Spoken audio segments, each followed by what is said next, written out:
आज आम बनवाई जाऊे टमाटो रे मजेदार चटपटा रेसिपी जोटा कि ना बहुत ही बढ़िया लगी था खायापाई। आउ ए सीजन रे ना ए टमाटोटा बहुत सारा मिली थाए। तो ये मुझे देसी टमाटो नहीं जोटा कि तादरे बहुत ही खटा अंश थाए आ बहुत जूसी सेटा थाए आउ तार चोपाटा ना बहुत ही पतला थाए। तो ए रेसिपी बनवाई ना बहुत ही सुविधा होता है।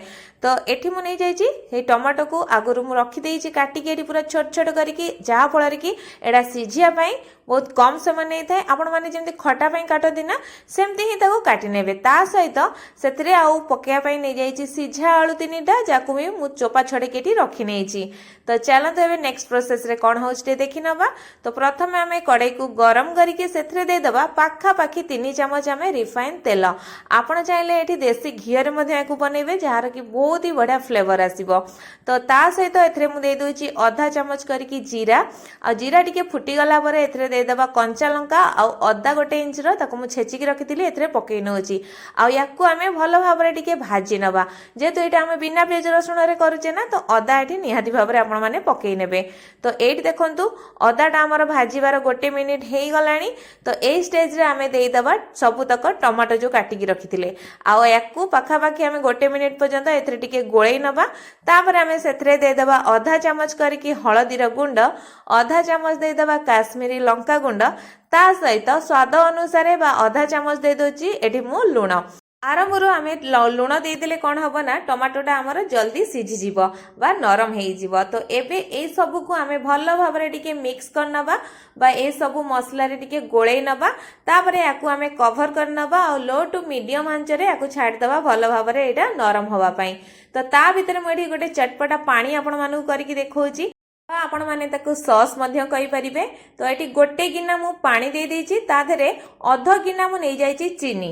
तापर आमे एटी गोटे पैकेट पकई दबा जलजीरा। जदि आपण पाखरे जलजीरा नथिबो ताले आपण माने गोटे चामच चाट मसला और ता सहित अल्प टिके दे देबे कळा लुण।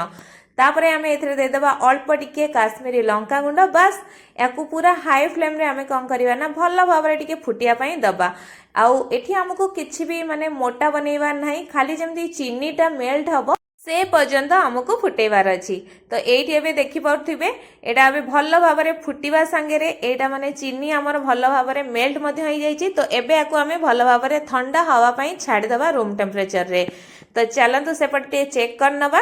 तो एपटे देखंतु 3 मिनिट रु 4 मिनिट भितर मु आपण मानकु देखौची टमाटो एठी भल भाव में आमर नरम हो जाइए। तो एबे आमे कौन करबा ना जो सिझे के रखिथिले आलू को ना एथिरे पक्केइकनी एमती पिठा करिका साहाय्य ताको टिके दाबी नबा। आपण माने चाहिले चकटिके देई परिबे किंतु आधरे टिके गोटा गोटा हेकी रहिले ना भल लागिवो एटा खाइबा पई। तो याकू एमती पिठा करिका साहाय्य मु सबु तक एमती चापी नेइची। तो ये देखंतु एटा हमर एमती गाढ़ा हेकी रहइबो बा मोटा रे एमती रहिबो बेसी पानी याकू बनइबेनी। तो एटा आमे भल भाव रे हेला परे मु एटी देखौची मु एटी गोटे गिना नै जाइची मटर सिझा। तो ये भल भाव से सीझी जाइए मुझे पकई नौची ता सहित अधा चामच दे दोची गरम मसला आउ अधा चामच दे दोची हमर भजा जीरा लंकार गुंड।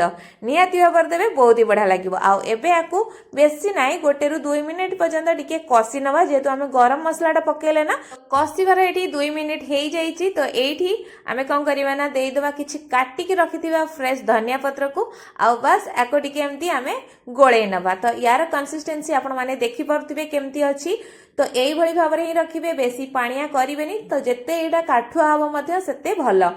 तो एबे चलतु आम चटपटा रेसिपीटा केमती बना हो देखी नवा। तो गोटे आपण माने गिना नहीं जिवे नहले आपण माने दना मध्य नहीं जिवे। आउ ता धरे आमे देदेबा पूरा गर्मा गरम ए जो टमाटो आलू आ मटर मसलाटा को आ पूरा ठंडा हेकी रहिथिबा चटपटा पानी को मध्य आधरे देदेबा।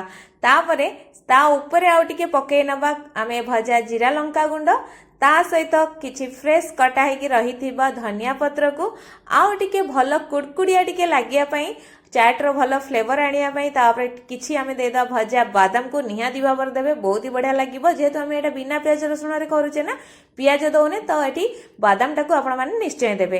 तापर शेष रे आमे देदेबा किछि भजा सेव को। बस एबे हमर याकू गरमा गरम आपण माने मजा नियंतु ओसा व्रत जोथरे भी पारिबे आपण माने याकू खाई परिबे। एबे ए सीजन रे एमती टमाटो रे निश्चय घरे थरे बनांतु आउ किपरि लागिला हम कमेंट बॉक्स रे कमेंट करी निश्चय जणांतु। धन्यवाद।